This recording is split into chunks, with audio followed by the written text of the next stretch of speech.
자, 그럼 이번에는 일하는 데 도움이 많이 되는 보조적 기능에 대해 알아보겠습니다. 자, 내용을 입력한 경우 필요에 따라 중간에 입력한 내용들이 줄바꿈하여 보이게 하고 싶은 경우가 있는데요. 이때는 줄바꿈을 할 글자 부분을 클릭한 뒤에 Alt 다음에 엔터를 누르면 이렇게 줄바꿈이 됩니다. 자, 입력한 내용을 수동으로 줄바꿈되어 보이게 하는 것 말고 자동으로 줄바꿈되어 보이게 하는 방법에 대해서도 알아봅니다. 자, 내용을 입력하다 보면은 일부 내용의 경우 한 문장일지라도 그 길이가 이렇게 길 수가 있습니다. 이때 가로로 길이를 많이 차지할 경우에는 다른 입력되어 있는 내용도 잘 보이게 하기 위해서 필요에 따라 더 적은 공간에서 이렇게 내용이 다 보이게 설정을 하는 것이 좀 필요로 합니다. 그래서 이러한 상황에서 입력한 내용이 자동으로 줄바꿈되어 보이게 하는 방법에 대해 알아보면 우선 엑셀 위쪽에 있는 알파벳 부분을 클릭 후에 그 부분에 입력된 내용이 전체 선택이 됩니다. 그 뒤 이 오른쪽 상단에 있는 자동 줄바꿈 기능을 누르면 자동으로 가로의 길이에 맞춰 내용이 줄바꿈이 됩니다. 그래서 더 적은 공간에서도 입력한 내용이 다 보이게 돼요.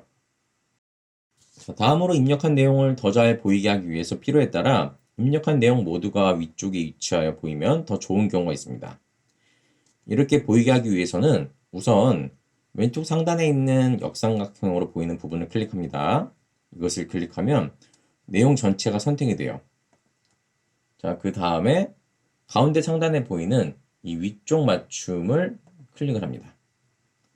위쪽 맞춤을 클릭을 하면 입력한 내용 모두가 위쪽에 위치해 보이게 돼요. 자, 다음으로 글자를 왼쪽이나 가운데로 정렬해 보이게 하는 방법에 대해 알아봅니다. 일반적으로는 내용을 입력 후에 이 왼쪽을 기준으로 정렬을 해야 더 보기에 편한데요. 그래서 예시와 같이 내용을 입력 후 상단에 있는 이 왼쪽 맞춤 기능을 눌러 왼쪽으로 정렬이 되어 내용이 보이게 해요. 그런데 이 입력하는 이 내용의 글자 수가 공통적으로 적을 때, 이렇게 적을 때는 가운데 정렬을 하면 더 보기 편해집니다. 그래서 이럴 경우에 내용을 입력 후에 상단에 있는 이 가운데 맞춤을 기능을 눌러 가운데로 정렬이 되어 내용이 보이게 합니다. 다음은 일괄적으로 글자 크기를 더 크거나 작게 하는 방법에 대해 알아봅니다. 우선 앞서 안내드린 것과 동일하게 왼쪽 상단에 있는 이 역삼각형으로 보이는 부분을 클릭을 합니다. 이것을 클릭하면 이 내용 전체가 선택이 되는데요. 자, 그 다음에 이 상단에 있는 글자 크기를 바꾸는 곳에서 바꾸고 싶은 글자 크기의 숫자를 선택 후에 엔터를 누릅니다. 그럼 글자 크기가 모두 일괄적으로 바뀌게 돼요. 자, 이외에 입력되어 있는 내용을 글자 크기를 바꾸지 않고 더 크거나 작게 보이게 할 수도 있는데요. 오른쪽 하단에 있는 이 빼기로 보이는 기능을 실행해 더 작은 크기로 화면의 내용이 보이지게 하거나 자, 이 더하기로 보이는 기능을 실행해 더 큰 크기로 화면의 내용이 보여지게 됩니다. 다음으로 내용을 입력한 중간에 이렇게 새로이 입력할 곳을 만드는 법에 대해 알려드리겠습니다. 자, 이미 내용들을 입력한 상황에서 중간에 새로이 내용을 입력할 곳을 만들고 싶다면 이 세로 열에 추가를 하려 할 때는 자, 이렇게 오른쪽에 있는 예시와 같이 알파벳 부분을 이렇게 클릭을 한 후에 또 마우스 오른쪽을 클릭해 삽입을 클릭을 합니다. 그럼 세로를 기준으로 내용을 입력할 곳이 생깁니다. 자, 다음으로는 가로열에 세로의 내용을 입력할 곳을 추가하고 싶다면 자, 오른쪽에 있는 예시와 같이 숫자 부분을 클릭 후 마우스 오른쪽을 클릭해 삽입을 클릭합니다. 그러면 가로를 기준으로 이렇게 내용을 입력할 곳이 생겨요. 이번 강의에서는 계속 엑셀을 잘 기준을 정해 관리할 내용들을 입력하고 활용하는 곳에 주안점을 두어 교육을 해드리고 있는데요. 입력한 내용을 찾는 데 있어 보통 찾기 기능을 이용하는데 컨트롤 다음에 F를 누르면 바로 이 찾기 기능이 실행돼요. 다음으로 입력한 단어를 다른 단어로 바꾸고 싶다면 이 바꾸기 기능을 실행하는데 컨트롤 다음에 H를 누르면 바로 이 기능이 실행됩니다. 언제나 동일한 기능을 실행할 때에는 가급적 마우스 이동 없이 단축키를 눌러 기능을 실행하면 문서를 작성하는 데 걸리는 시간을 줄일 수 있어요. 자, 그럼 이번에는 마지막 주제로 직접적인 일과는 관련성이 적지만 작성하는 문서의 표현력을 높이는 데 있어 이 필요한 내용에 대해 간략히 알아보겠습니다.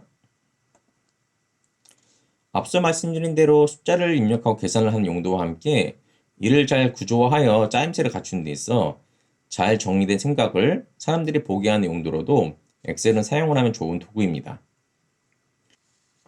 이때 생각을 정리하여 사람들이 보게 하는 용도로 내용을 담을 때에도 내용을 입력하는 방법은 앞에서 안내드린 것과 비교해 동일한데요. 이러한 상황에서 구조화하여 이 내용을 담을 때에는 선으로 나누어 표현할 필요가 없는 경우 불필요한 선은 보이지 않는 것이 더 보기에 좋습니다. 자, 그래서 내용을 입력한 뒤에 더 구분되어 잘 보이도록 선을 긋는 방법에 대해 알아보면요. 우선 상단에 있는 보기 메뉴를 클릭 후에 자, 눈금선에 체크 표시되어 있는 것을 클릭해 체크 표시를 해제해 줍니다. 그럼 눈금선이 보이지 않게 돼요. 자, 그 다음에 마우스 왼쪽을 클릭한 상태에서 오른쪽 하단에서 왼쪽 상단으로 이 선을 그을 곳까지 마우스를 이동시킵니다. 자, 그렇게 영역을 지정해 준 다음에는 이 테두리를 설정하는 곳으로 가세요. 아래로 향하는 이 화살표 부분을 클릭한 뒤에 다른 테두리를 클릭합니다. 그 뒤 예시와 같이 양옆에는 선이 없게 하고 나머지는 선이 보이게 클릭을 합니다. 양옆에는 선이 없으면 나머지에는 선이 보이게 표현을 한 거가 더 사람들이 봤을 때 보기가 좋은 표현입니다. 자, 이렇게 선을 그었으면 주로 이 구분 지은 내용들의 가운데 있는 선들은 보이지 않게 하는 게 더 보기에 좋습니다. 그래서 이를 위해 선을 보이지 않게 할 부분을 마우스 왼쪽을 클릭한 상황에서 아래쪽 방향으로 쭉 이동해 선택합니다. 그 뒤 이 테두리 기능에 있는 아래쪽으로 향하는 화살표를 클릭 후에 이 다른 테두리를 선택을 해요. 자, 그리고 보이지 않아도 되는 부분을 이렇게 예시와 같이 이런 보이지 않아도 되는 부분을 클릭해서 보이지 않게 합니다. 그러면 지금 설명드린 것과 같이 불필요한 선이 좀 보이지 않게 되어서 구조화하여 담은 내용이 보기에 편하며 표현력 또한 좋게 돼요. 이때 이렇게 선을 긋고 없애는 일을 더 빨리 할 수 있는 방법이 있는데요.